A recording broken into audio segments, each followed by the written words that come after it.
The whole master plan is bastardized. I need to talk about that now because you just mentioned that you've been in this space for about 3 decades. Yes. I mean, you have come a long way apparently. But then in February, I spoke with your national president, that is the president of the NITP, Mr. Tebije.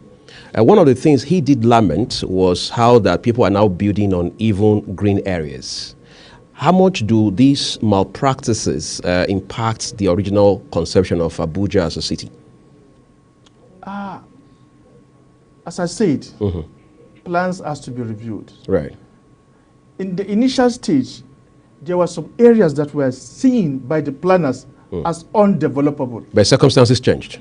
And the advancement in technology made those places to be developed.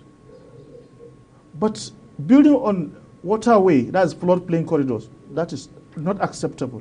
It's totally unacceptable. That's why you see us, whoever build on this corridor will go ahead and remove it. Building on hilltops is not acceptable because it may be susceptible to landslide. That's why we don't approve.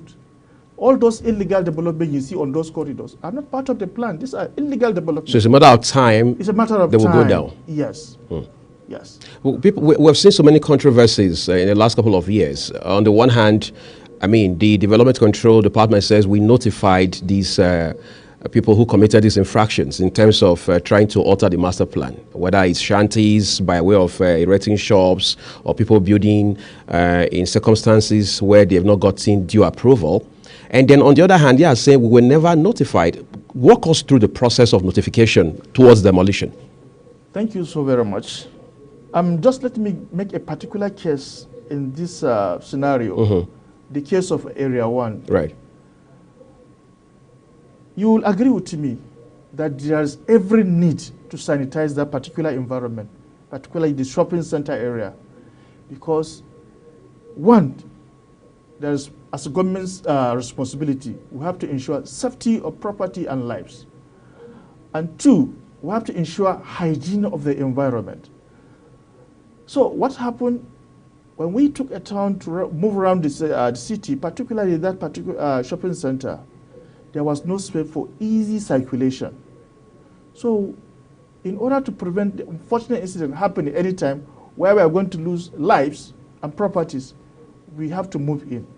And before the exercise proper, we invited the stakeholders. In this context, the Abuja investment company who owns the shopping center, and then the operators of the shops and other goods and services there. We invited them. We had a meeting with them at a Diplomat Park in the same Area 1. We explained to them our objectives, and they bought the idea. Not only that they bought the idea, they even participated in the exercise. They supported us fully. So it was really surprising when I heard that people saying that we were not informed. We were not, in fact, we gave them room to even identify the structures that should be removed, which they did. We marked those structures on Saturday. Sunday, then Monday, we moved in. And mind you, there were announcements through both electronic and print media. People that were going to sanitize the city in line with the policy of the current administration. So people were adequately informed. I want to talk to you about approvals. We've seen even buildings taken down because we are told they have structures on plots that have not been duly approved, right?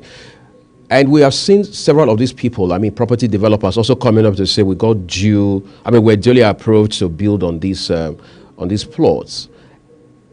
They say charity begins at home. How much of work is your department doing to fish out those so-called bad eggs who may have been, if you like, collaborating with these people causing all of these infractions? We are talking with relevant agencies of government that are responsible for some of these checkmating the attitudes of public servants. In this context, the Independent Corrupt Practices, the EFCC, the Nigerian police, and the rest. And they note that there is also provision of the civil service rules. That's right. Yes. So it's not something that we are not doing anything about it. But to a large extent, we have seen a remarkable difference among staff attitudes for some time. Yes.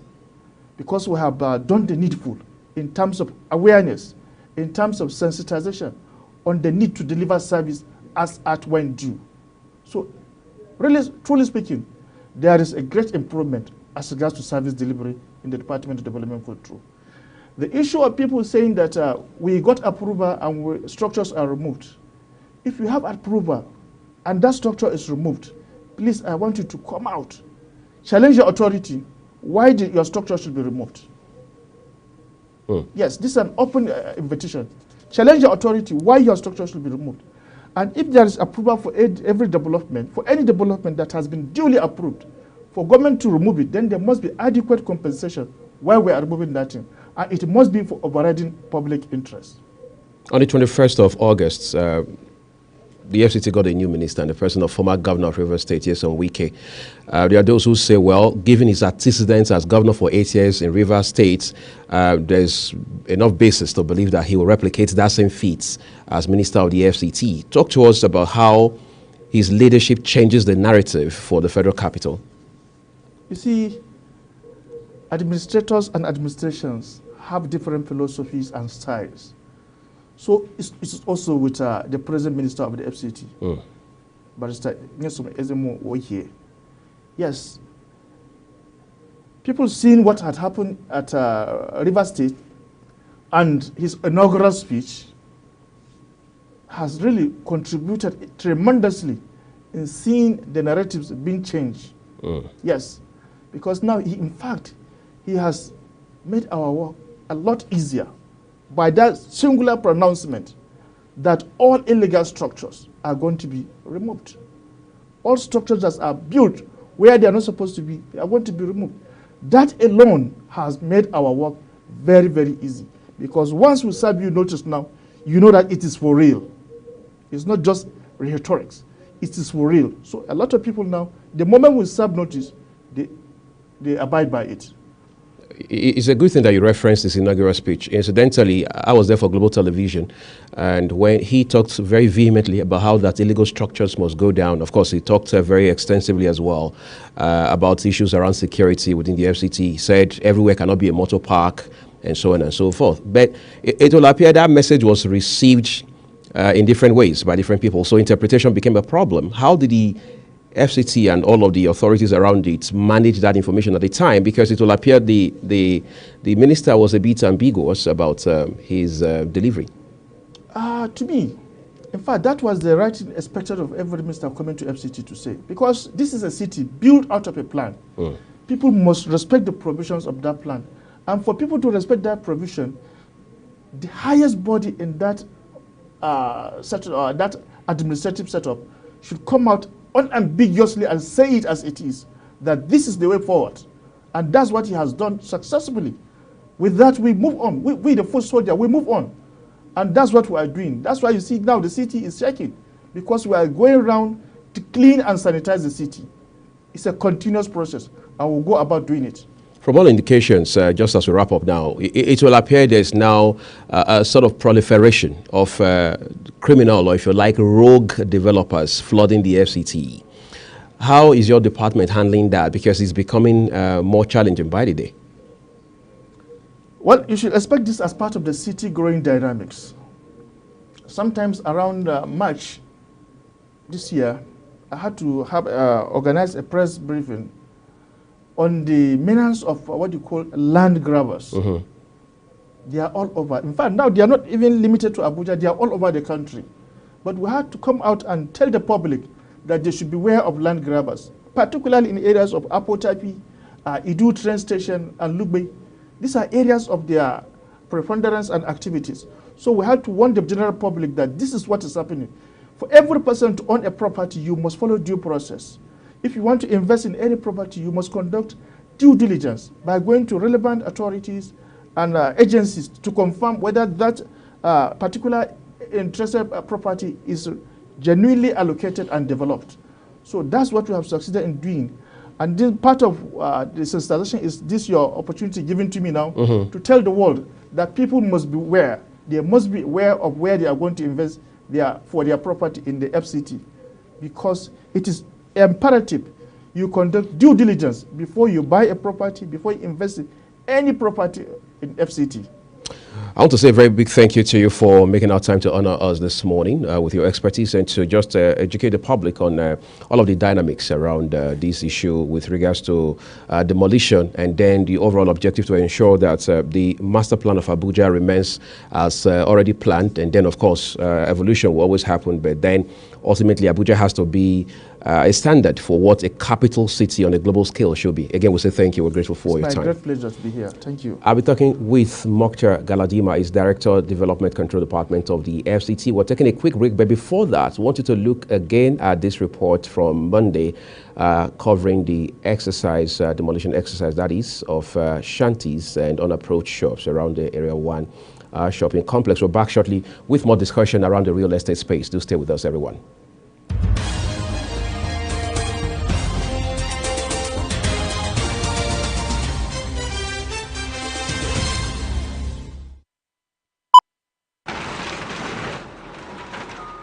FCT Minister Nyesom Wike is keeping his promise with the power of the bulldozer and the instruments of the law that gave him the authority to administer the Federal Capital Territory. He has vowed to demolish all illegal buildings and structures in the territory as part of efforts to restore the Abuja Master Plan. Traders at the popular Kilishi market in Area 1 shopping complex this week received early morning visitors. The FCT Department of Development Control, the AEPB, the police and other security operatives have come to carry out the cleanup of the illegal market that sprang up in the parking lot of the shopping complex. Traders ran frantically trying to save their commodities and the tools of their trade. Time has run out. There is no escaping the wrath of the law. Some traders claim that they've not been adequately warned. Not from Friday till today is very short time. And Friday, after Friday, we enter weekend. That is why you see the message doesn't circulate. And some people doesn't come market on Saturday, Sunday. That is why you see the message. Some of my members complain. That is where the complaint comes from. The notice given to us is very short. This is not the arrangement. But you know, they say they want to sanitize the place. And we are law-abiding citizens. So we are not against sanitizing the environment or the market. But the Department of Development Control denied this position, saying that they had had a meeting with leaders of the traders 3 days earlier and were given adequate notice to vacate the place until an alternative arrangement has been made. We met with them on Friday. We discussed on modalities. They promised and they pledged their support for this action. That's why you see some of them, they are even moving around together with us this morning. The union leadership assured the FCT administration that they will comply with the enforcement that is supposed to be carried out today. And today when we got here, the leadership also were positive to their commitment. Even though one or two were trying to say they did not get that notification. But on Saturday, just this last Saturday, the development control and the environmental team came to mark. So that is another round of notification to them. A neighborhood qualifies as a good neighborhood by the peace and security it enjoys. This portion of Area 1 in Garki, Abuja is mostly residential. Very quiet apartments, schools, and places of worship right there behind me. Parents here are proud of the neighborhood, but they are not proud of the illicit and illegal activities that take place near the Area 1 shopping complex. Activities that goes on here is not healthy for the growing children we have here. There are some vices that take place here, like vices of smoking, dealing in drugs, sales of drugs, even pickpocketing and other vices, which is not good for the growing children here. As a responsible government, we cannot just sit down and watch. We have to act appropriately and at the right time. So that's why we're here. We are feeling with the new administration to look into our matter to make sure that any traders who are removed from his place, they should make sure they organize and leave him to trade. Why is he trading? We cannot just be building a city that within 30 years it become a slum. No, we have to do something quick to save the situation. In addition to the security challenge posed by the existence of this illegal market, there are also serious sanitary and hygienic issues around this illegal market. Garbage is usually dumped by the roadside, creating an eyesore and an embarrassment to residents and visitors alike. Traffic congestion also added to the challenges at the Area 1 shopping complex. The FCT Department of Transport tagged along in this operation and towed away illegally parked cars.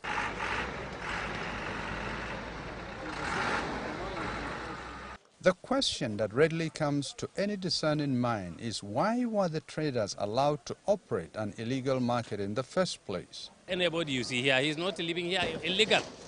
He is selling, he is paying every month. We are paying the government. So the fault is what, even if you see all these things, it's not from us. It's from the managers. Which Abuja Makim Manager Limited, they are the managers of the market. You pay to stay in an illegal place does not mean you'll be considered. Illegality is illegality. FCT ministers in the past have confronted the distortion of the Abuja Masterplan. They've done their best, but the monster has remained intractable because right after demolitions, the culprits will begin to regroup and go back to business as usual. Danjuma Abdullahi,